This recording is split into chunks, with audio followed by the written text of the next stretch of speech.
Good afternoon. Welcome back to the channel. Hope everyone had a good trading session despite the heavy rout on AI stocks and semiconductors. As you can see here on the heat map, Nvidia finishing the day down nearly 17%.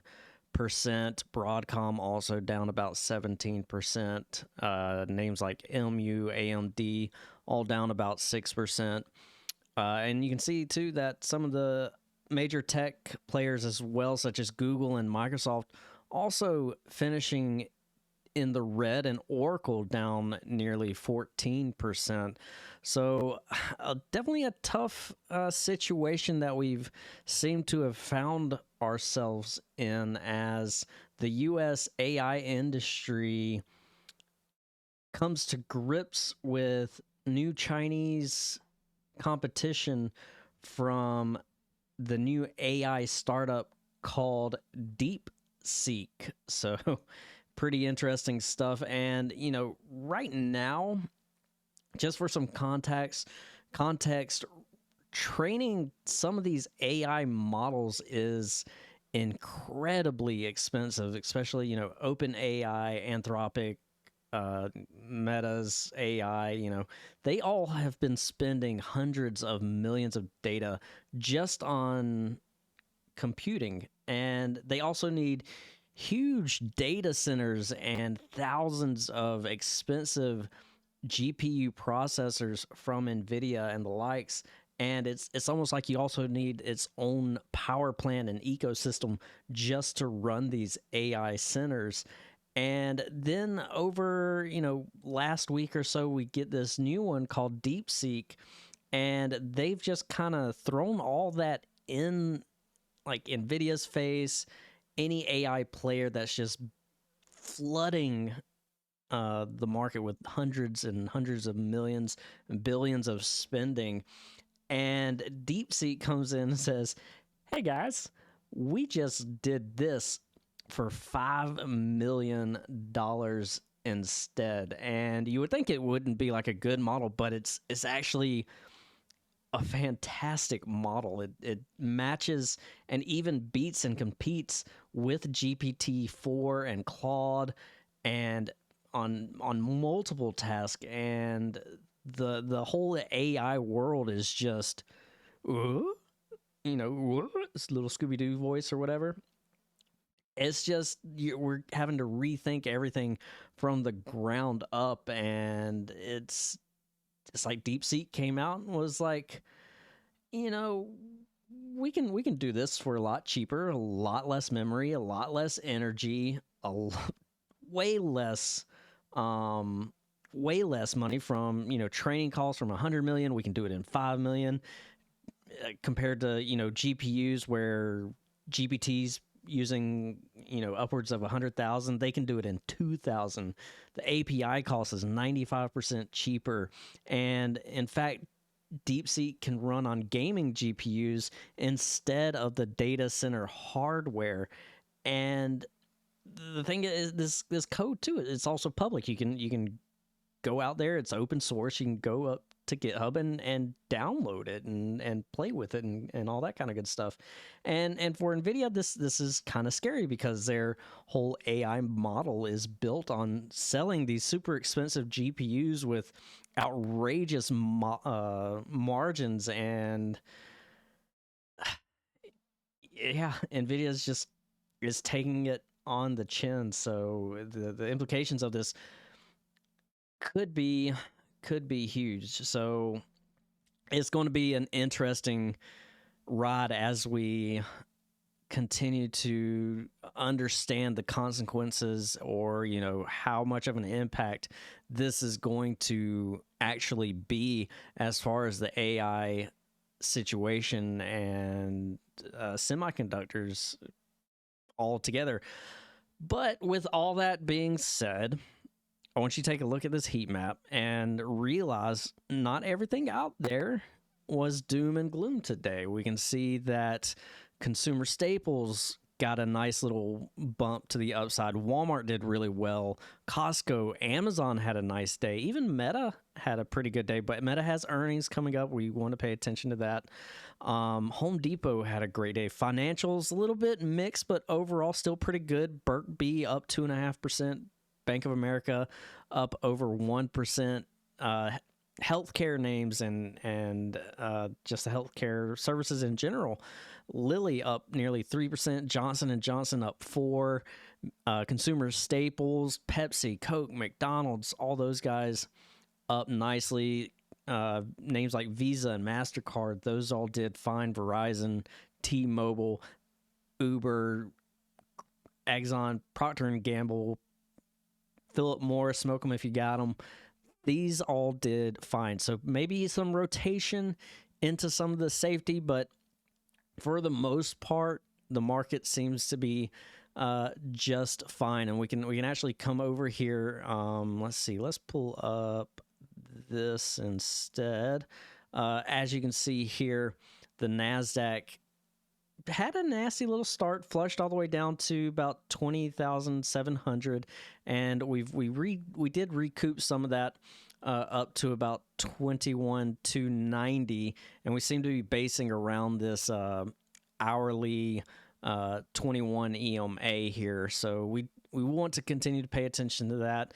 NASDAQ on the daily back to neutral, hourly back to neutral, but going through some pain. I'm actually going to switch over here to TradingView because TOS has just been kind of sluggish for me today for some reason. But anyway, as we can see here, this is NVIDIA on the daily. We actually had a ugly move down. We even I swung QQQ puts over the weekend because we had a little bit of a weak close coming into the weekend, and I was like, well, you know what, I'm going to grab puts, and I just want to play, you know, this potential gap fill towards about 525, and lo and behold, we had this incredible move lower. So I actually took QQQ puts from $3.60, and I sold those for $14.40 for an incredible 340% move, which was that was phenomenal. I mean, I can just not trade for the rest of the week. Even on my futures, I made over 3,000 on futures, so it was a fantastic session. I can just hang out for the rest of the week if I wanted to, which is nice because there is a lot of stuff happening this week with FOMC. We got Powell versus Trump. You know, that's going to be an interesting battle. We all know that the press is not going to let them up as far as that goes, because Trump wants rate cuts, Powell does not want rate cuts. So it's just going to be an interesting situation. On top of earnings reports from several Mag 7 members such as Tesla, Meta, Apple, and Microsoft, big players here coming up. Amazon had a great day today. We actually day traded Amazon from $2.90 all the way up to $4.35. So a nice 50% move here on Amazon. And Amazon, this is an impressive name here. Despite, you know, the semiconductor weakness out there, there's still plenty of really strong names out there, such as Amazon, such as Google. Google looks, Google looks halfway decent.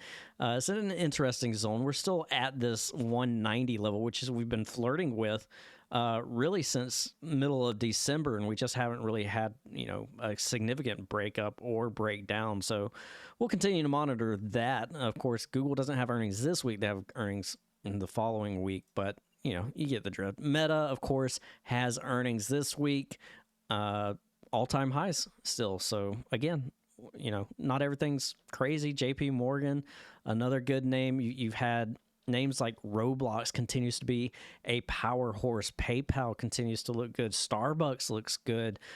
Disney looks pretty decent as well. We'll see if we get a move back up to 116. I think Amar is actually in this one.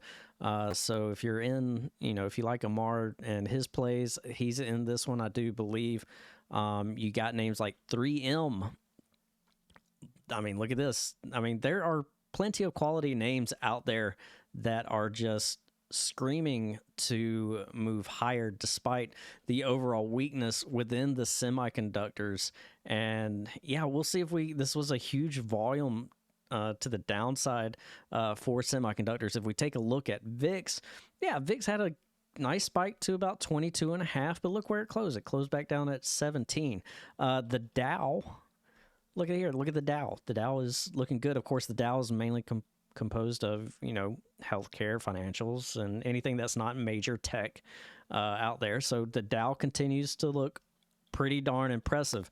Unfortunately, small caps, I had my hopes up for small caps because early on in the session, they were looking pretty nice, and we came up to the daily 50 simple moving average here, and that's where we seem to have bonked our head, and we can't seem to break above that. But if by chance we happen to move above this daily 50 simple moving average, that does open the door for a nice long opportunity. So I'm going to continue to watch small caps.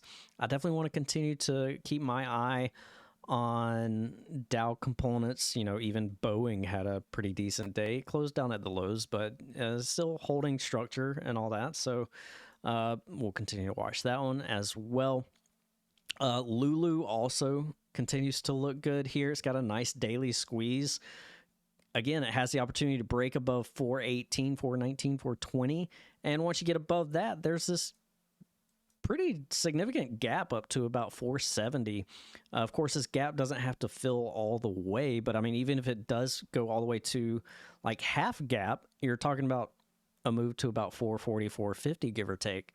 So all in all, not all is lost by any means. And yeah, just the AI boys got hit in the face just a little bit. I know there's some chatter about SoFi, which was down because it reported better Q4 results while their guidance was mixed for the next quarter. So sure, we'll keep an eye on that. I think Bitcoin also had a pretty interesting session, but it continues to hold on to its daily 50.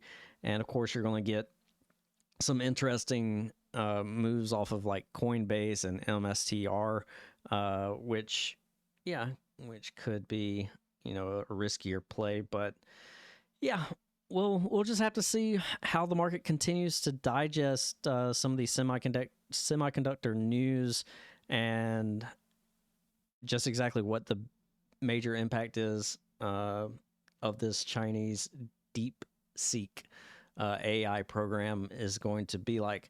Going into tomorrow, we only have consumer confidence at 10 a.m., so that's good. And before the bell, you got durable goods and the S&P Case and Shiller Composite Index at 9 o'clock. So we got some data before and then a little bit data after the opening bell rings. And then, of course, Wednesday is the exciting day where we got FOMC and a bunch of the earnings reports that we're going to be paying attention to. So yeah, again, this is one of those weeks where you either want to trade the volatility like we've witnessed today. You either trade the volatility or you simply don't. You just stay put. Or, pretty much you just take the week off because there's a lot going on this week. FOMC, Mag 7 earnings, PCE on Friday.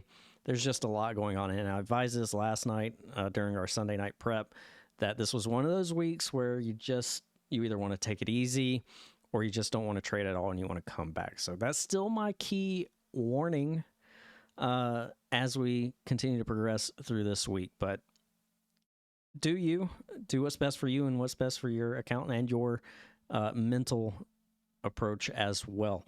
All right, guys, that's going to be it for me. Y'all be good. Again, it's not the end of the world.